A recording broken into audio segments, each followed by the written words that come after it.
IT 201 Capstone and Research 1. What is research? Gathering of data, information, and fact for the advancement of knowledge. Collecting and analyzing information to increase our understanding of a topic or issue. Step includes: pose a question, collect data, present answer.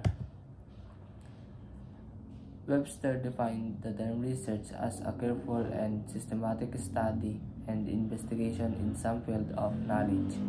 It is careful and systematic since a course of action may only be known by first defining the condition that needs corrective measures, followed by an analysis of its background and effect.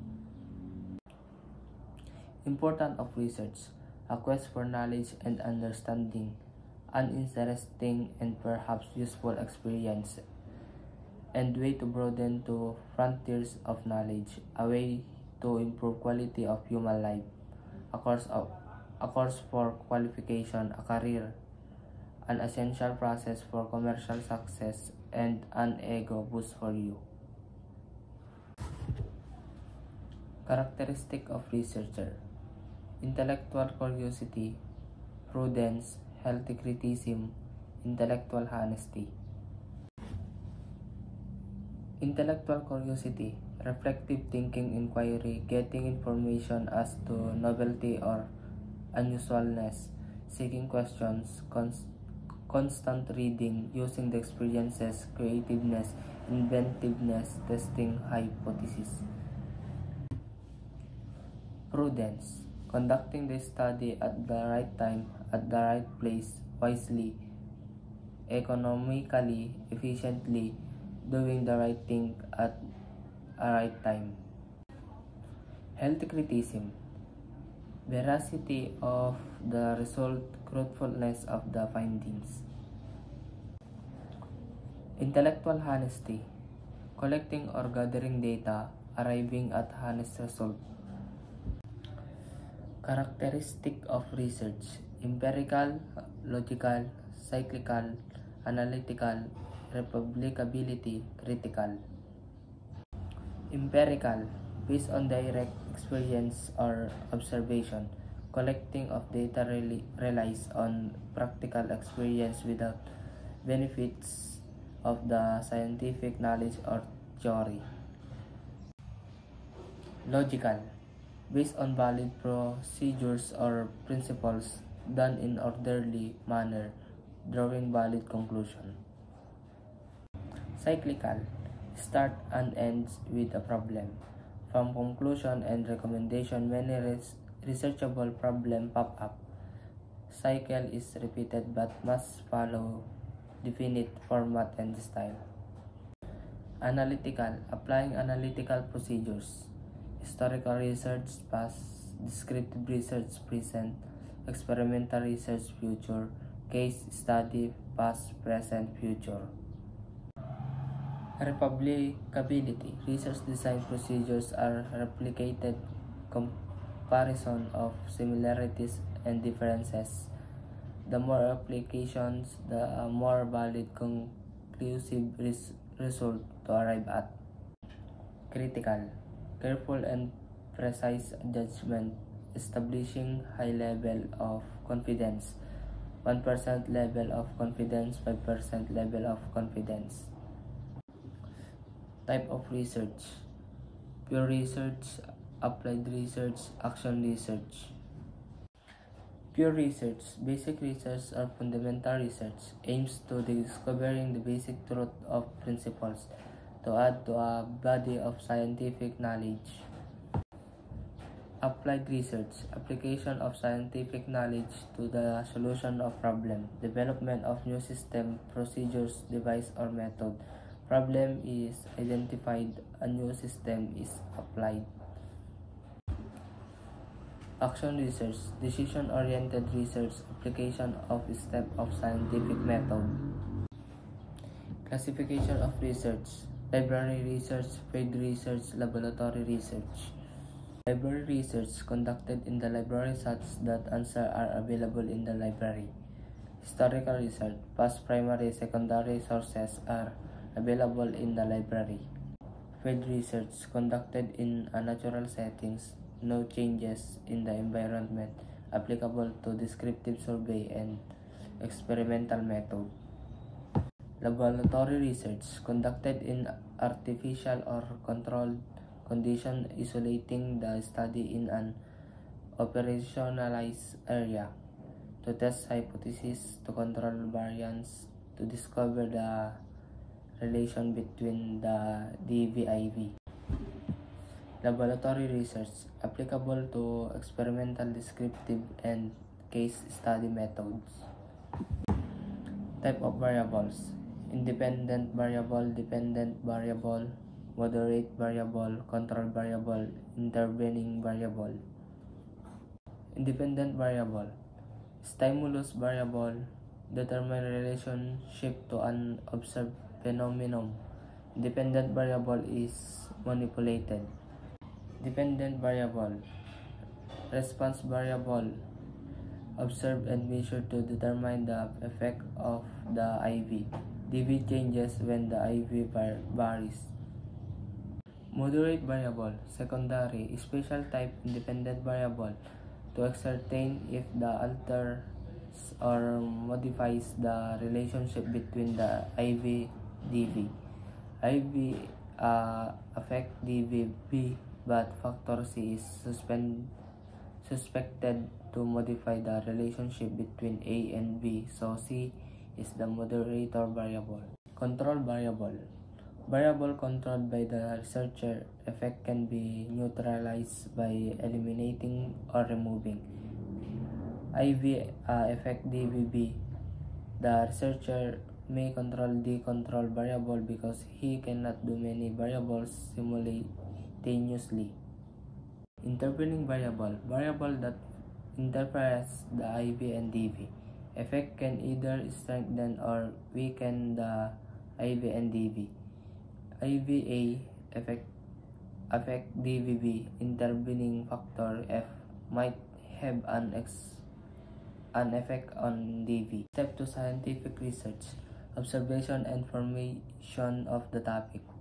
Hypothesis, conceptual definition, operational definition, gathering of data, analysis of data, data interpretation, test revising of hypothesis, conclusion. Research design: historical method, descriptive method, experimental method, case study method. Historical method: history deals with past events. Systematic critical inquiry of the whole truth of past events using critical method in the understanding and interpretation of facts, current issues, and problems. Use of historical method: searches the past for solution to contemporary problems and needs, throw light on the present, give people a sense of continuity of the past to the present, enables communities to grasp their relationship with the past to the current issues, chronicles events of enduring work upon paper, consciousness of unity, and a feeling of the importance of human achievement. Descriptive method: present conditions, purpose to find new truth, increase knowledge, new generalization, new causal relationship, more accurate formulation of problem, development of new instrument, tests, questionnaires, interview, observation, schedules, checklists, scorecards, rating scales. Descriptive method: type of descriptive research: descriptive survey, descriptive normative, descriptive status, descriptive analysis, descriptive classification, descriptive evaluative, descriptive comparative, correlational survey, longitudinal survey. Descriptive method: type of descriptive research: descriptive survey, gathering of data regarding present condition, to prove the value of facts, to focus attention on important things.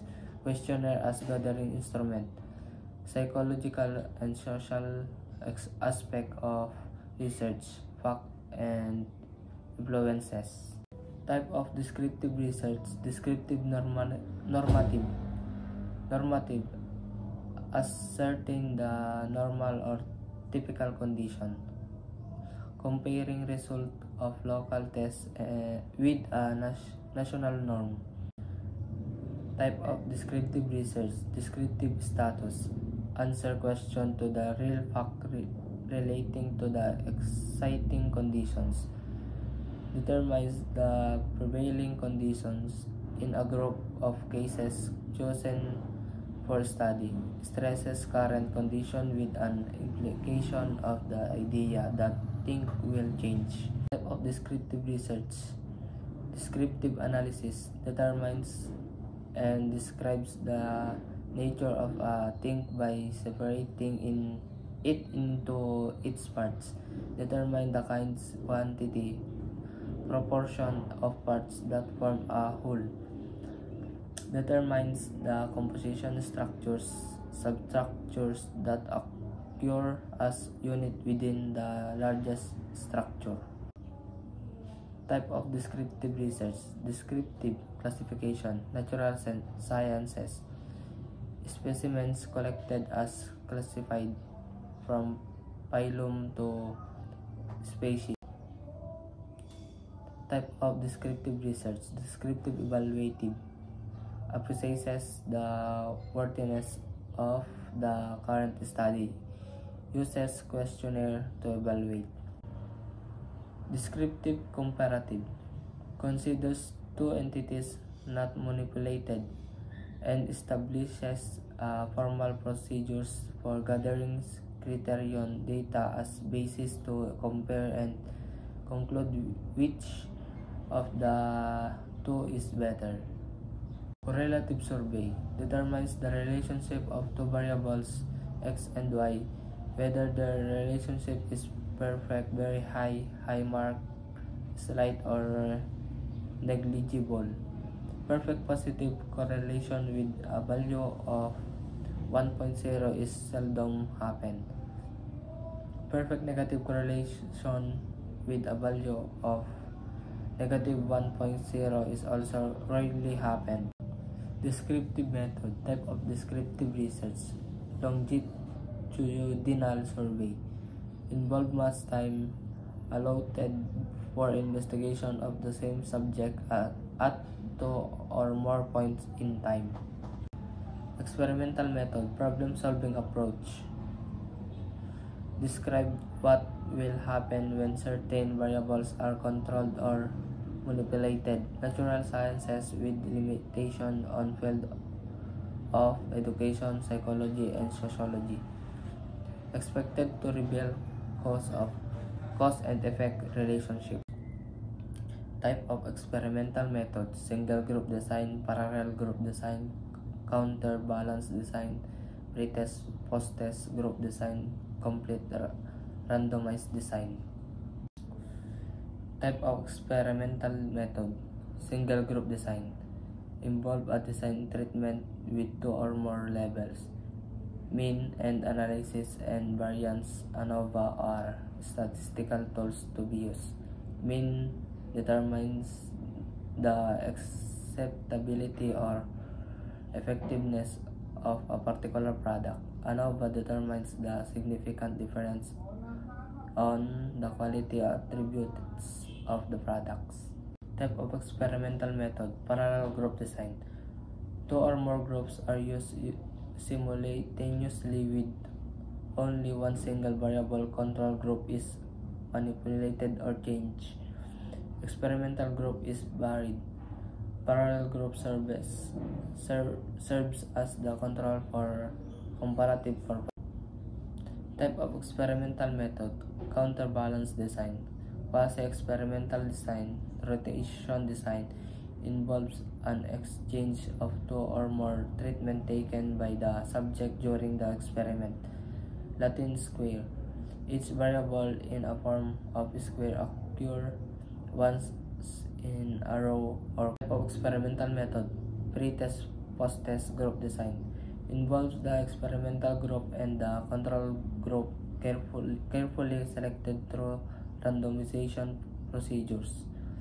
Pretest is given to both groups at the beginning of the semester and protest at the end of the semester, but the control group is isolated from all experimental influences. Type of experimental method: complete randomized design. A group of test plant or animals is studied only once. By subsequent treatment is applied to determine the cause of change. No control group, but the subject will undergo randomization procedures. Case study method: a problem-solving technique that the study is described from the past, present, and futures. Categorized under the descriptive, however, it is more distinct is if this technique is placed in other method which is independent with the other. An intensive investigation of particular individual, institution, community, etc. considered as a unit which includes the development, adjustment, remedial or corrective procedures that follow diagnosis of the causes of maladjustment or favorable development.